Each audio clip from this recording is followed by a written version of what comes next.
Assalamualaikum warahmatullahi wabarakatuh. Kami dari kelompok 7 akan melaksanakan praktek strategi konseling, yakni strategi stress inoculation. Di sini saya Arika Norma Arianti, NIM 062, bertindak sebagai konseli. Saya Khalifatul Zulfa, NIM 030, bertindak sebagai konselor. Baik, kepada konselor dipersilakan untuk memulai sesi konseling. Baik, terima kasih kepada moderator. Saya akan memulai konseling stress inoculation hari ini. Selamat sore Mbak Rika. Selamat sore Bu Khalifa. Bagaimana kabarnya Mbak? Ya seperti ini saja Bu, sedang sibuk dengan banyak pikiran. Iya, alhamdulillah ya ini bisa ketemu lagi ya. Soalnya kemarin kan ngatur-ngatur jadwal ini masih banyak yang bertabrakan gitu. Baru bisa hari ini. Iya, terima kasih Bu Khalifa bisa menyediakan waktunya untuk saya juga. Bu Khalifa sendiri bagaimana kabarnya? Ya, alhamdulillah baik Mbak.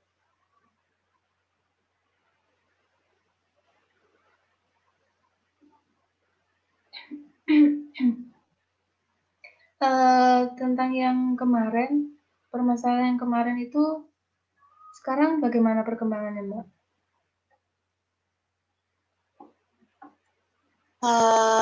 Masih belum bisa itu sih Bu. Ya masih gimana ya?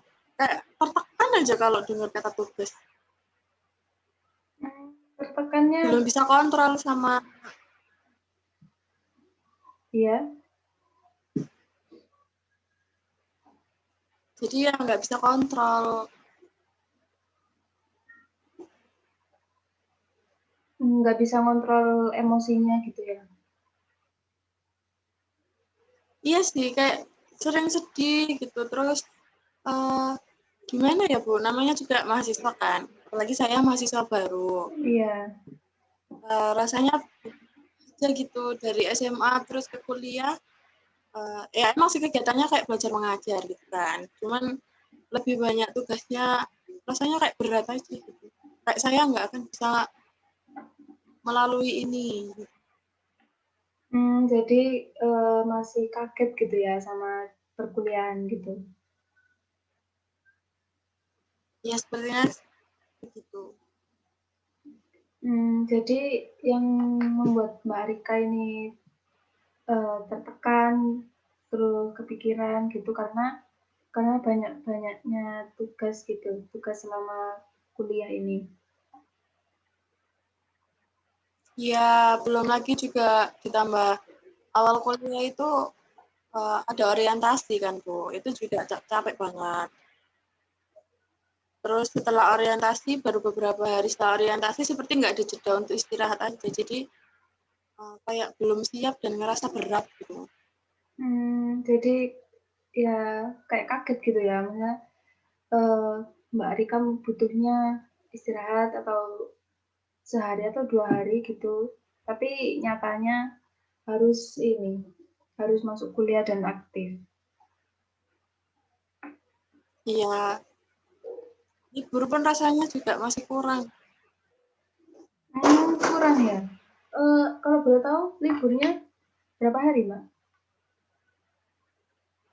2 hari Bu, Sabtu Minggu. Berarti kuliahnya dari hari Senin sampai Jumat ya? Nggih. Iya, Mbak Rika. Untuk permasalahan yang Mbak Rika ini, Ibu akan mencoba menggunakan strategi stress inoculation.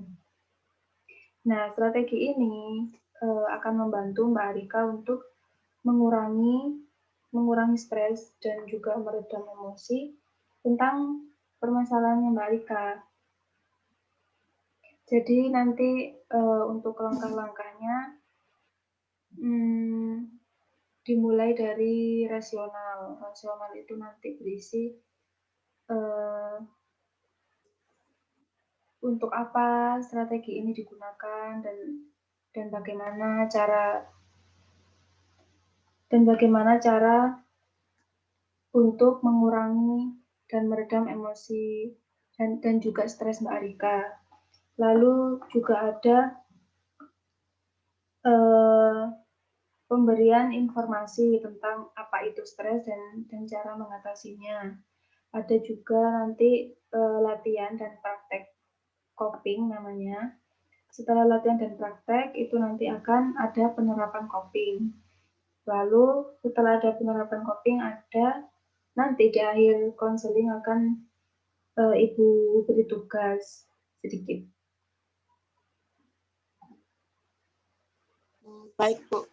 Jadi kondisi saya ini stres gitu ya, Bu? Iya, Mbak Rika, itu bisa dikatakan stres karena yang dari yang Mbak Rika katakan tadi kan Mbak Rika bingung, terus kepikiran, tertekan, sama banyaknya tugas yang diberikan. Baik, Bu. Saya siap untuk mengikuti arahan dari Ibu.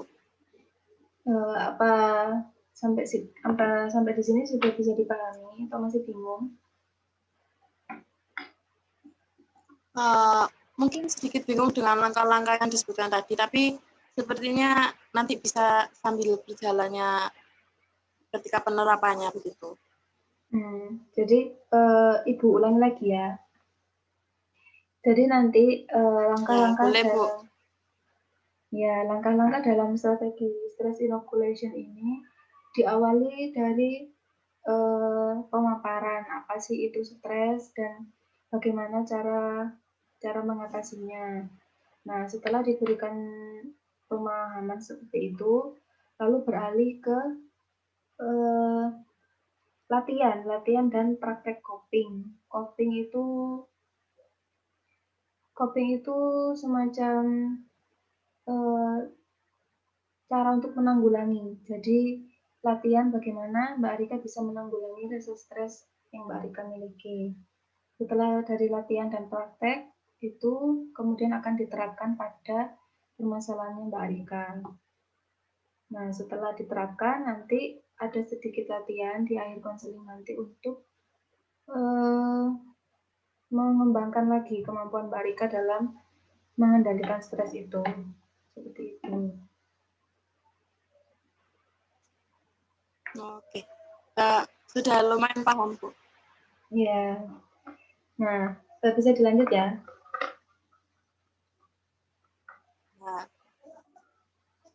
Nah, jadi yang namanya stres itu ya Mbak Rika, stres itu bisa membuat rutinitas atau kegiatan sehari-hari kita tuh berubah.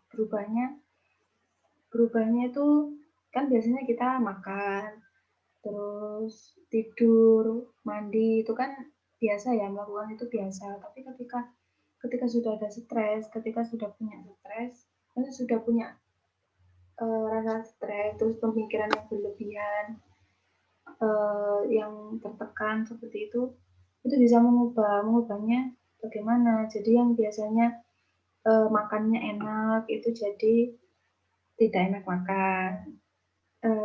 Yang biasanya tidurnya enak jadi tidak bisa tidur karena kepikiran itu tadi, kepikiran yang berlebihan itu tadi. Nah, sebelumnya apa Mbak Rika pernah merasakan yang saya sebutkan tadi? Nggak enak makan, nggak enak tidur.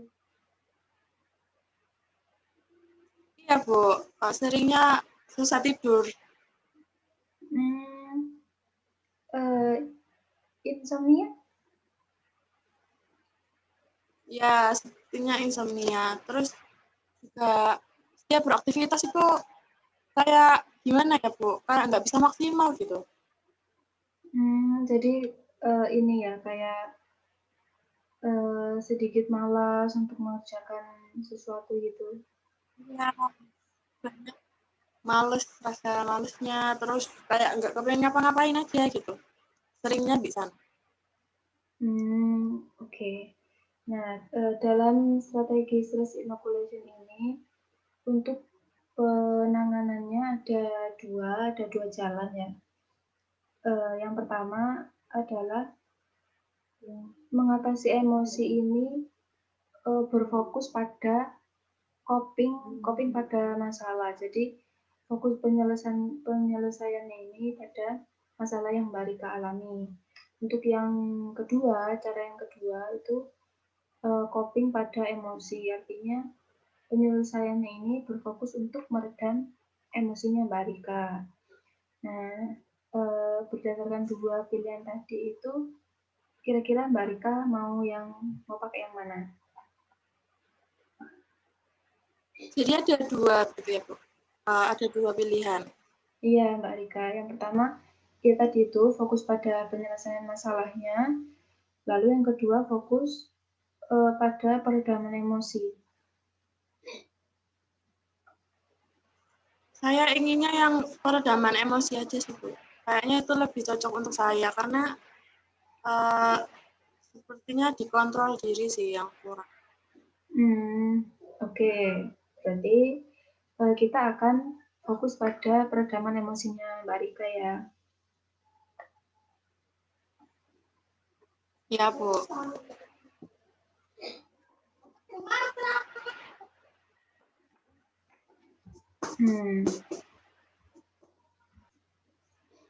Oke.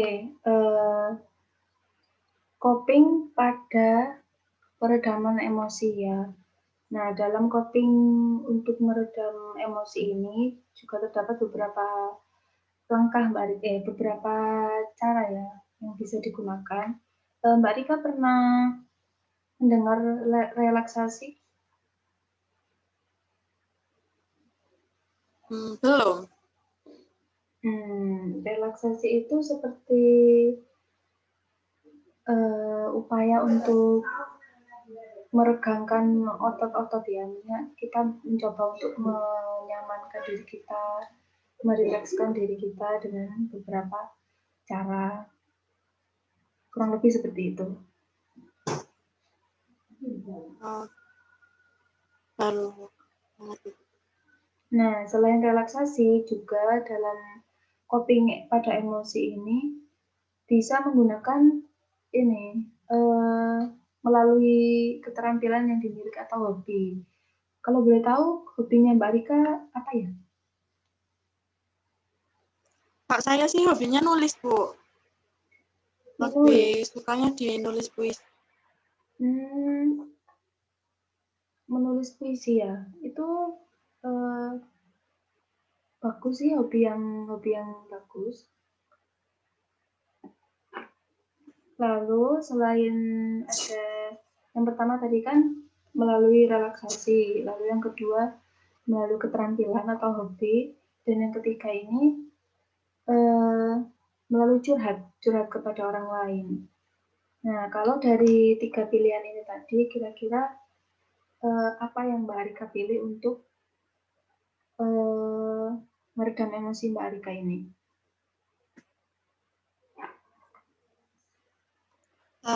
Mungkin dengan hobi. Hobi atau keterampilan ya. Berarti menulis puisi. Ya. Kenapa saya pilih hobi? Kalau relaksasi sama curhat kan lebih banyak butuh orang lain ya, Bu. Kalau hobi mungkin saya sendiri itu bisa saya lakukan seperti itu. Mungkin jadi lebih fokus dan lebih private gitu ya. Ya. Oh iya, kalau begitu boleh tidak kalau Mbak Rika sedikit mempraktekkan menulis puisi untuk ini temanya bebas? Iya, bebas. Ini bisa juga digunakan sebagai sarana untuk meluapkan emosi seperti itu. Jadi selain hobi mungkin juga bisa Mbak Rika bisa melakukan hal-hal lain yang membuat Mbak Rika senang, atau mungkin ketika Mbak Rika menyapu, Mbak Rika menjadi bahagia, atau yang lain juga bisa, menulis juga bisa.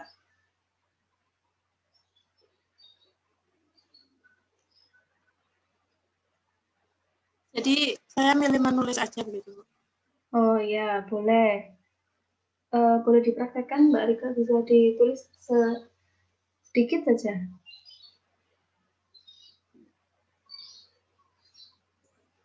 Oh, di kertas ya, Bu? Iya. Oke.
Sudah, Bu.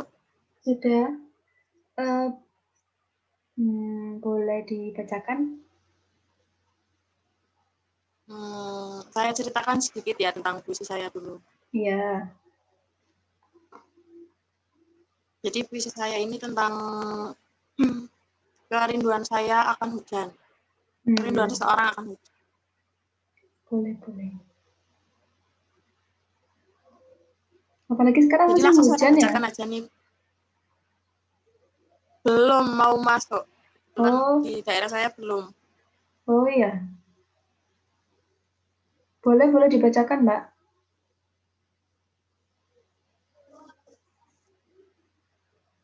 Langitku murung tak berbahagia. Aroma hujan yang kuinginkan hanya mendung yang nyata adanya. Gertak menyeruak, menyumpah meminta. Tak gentar sedikit pun, mendung tak mau mengalah, dan hujan tak pernah hadir. Wah, bagus sekali Mbak Rika. Itu sudah ya isinya? Ya, Bagus sekali Mbak Rika. Dengan waktu yang singkat ini, Mbak Rika sudah mampu membuat puisi yang luar biasa bagus. ya itu sih Bu. Karena emang sering ini hobi nulis puisi juga kan. Akhirnya kayak lancar aja gitu kalau di puisi. Jadi sudah terbiasa gitu ya? Iya.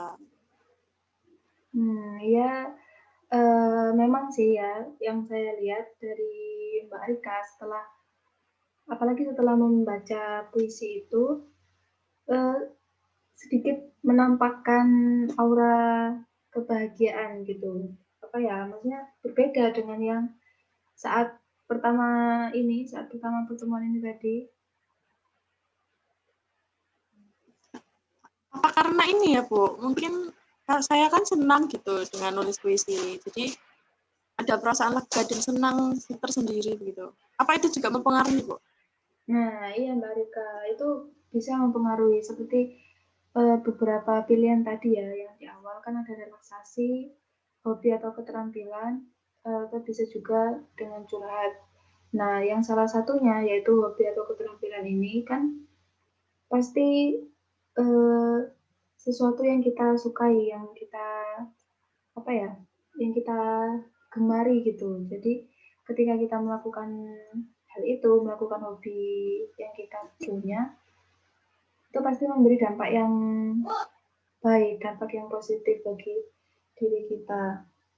Tapi mungkin bukan sekedar hobi ya, bisa juga dengan hal-hal yang lain yang bisa membuat Mbak Rika itu senang gitu, perasaannya bisa membuat lega gitu kan. Banyak ya kalau orang-orang tuh meluapkan emosinya dengan berteriak atau yang lainnya itu juga bisa.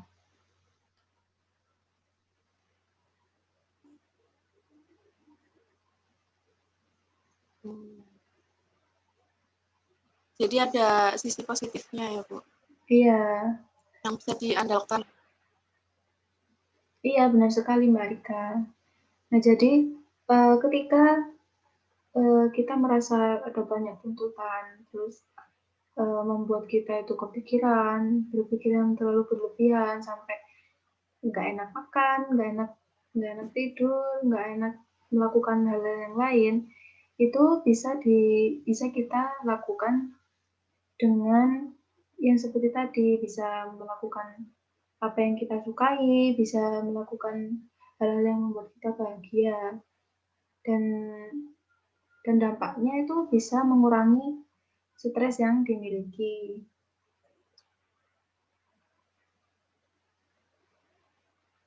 Lalu untuk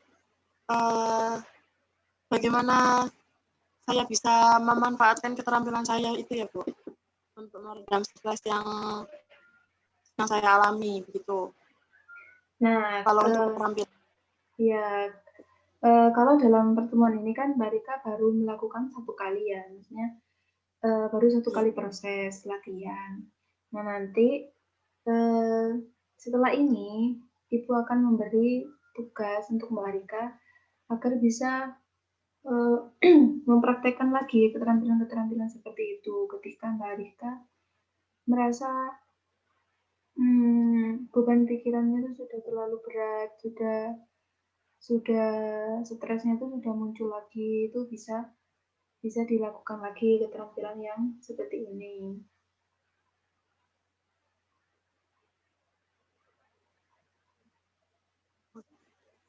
Boleh, Bu. Nah, untuk itu nanti tugasnya ini berupa, nanti saya kirimkan lewat WA ya, jadi di situ nanti ada kolom yang berisi tentang tempat untuk Mbak Rika mencatat perubahan-perubahan apa sih yang sudah Mbak Rika lakukan, dan juga keterampilan apa yang sudah Mbak Rika lakukan ketika stresnya itu mungkin mulai muncul lagi, beban pikiran yang berlebihan itu mulai muncul lagi, seperti itu. Saya pertanyaan ya, Bu. Untuk Ya. keterampilan ini terserah. Isinya misalnya saya saat itu lagi ingin nyanyi, itu saya isi nyanyi tidak apa-apa. Boleh Mbak Rika, seperti yang sudah saya bilang tadi, selain hobi, ini juga bisa juga hal yang lain yang bisa membuat Mbak Rika itu senang gitu. Jadi misal bersih-bersih ya, ketika Mbak Rika melakukan bersih-bersih itu Mbak Rika menjadi senang, lalu menjadi tenang, jadi bahagia, itu boleh. Baik, Bu. Ya. Apa masih ada pertanyaan lagi Mbak Rika? Tidak ada. Saya rasa sudah cukup jelas. Ya, jadi nanti jangan lupa untuk dilatih lagi. Bisa seperti ya, bisa hobi, bisa hal-hal kecil lainnya juga bisa. Pokoknya intinya dari hal-hal yang Mbak Rika lakukan ini bisa membuat Mbak Rika itu sudah tidak tertekan. Jadi sudah bisalah untuk meredam emosinya Mbak Rika.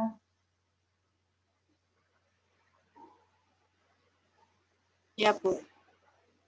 Nah, untuk tugas sudah saya jelaskan.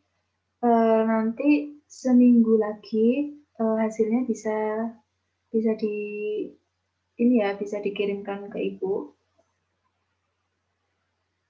Melalui WA ya, Bu?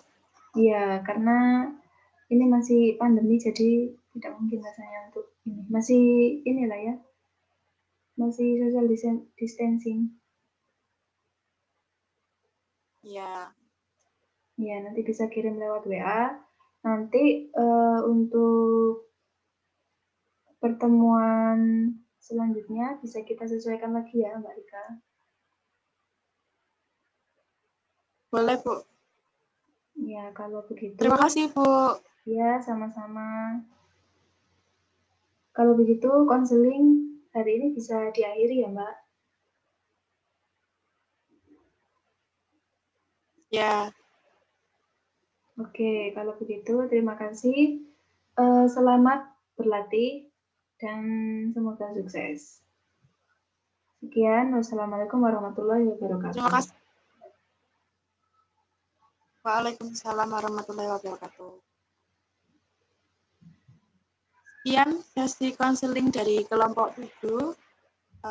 Saya Arika dan juga Kolifar dan saya sebagai konselor mengucapkan mohon maaf apabila ada kesalahan dari setiap langkahnya, juga mohon masukannya yang amat sangat banyak dari Bapak Ibu dosen untuk praktek yang lebih baik lagi di selanjutnya. Saya akhiri, wassalamualaikum warahmatullahi wabarakatuh. Waalaikumsalam warahmatullahi wabarakatuh.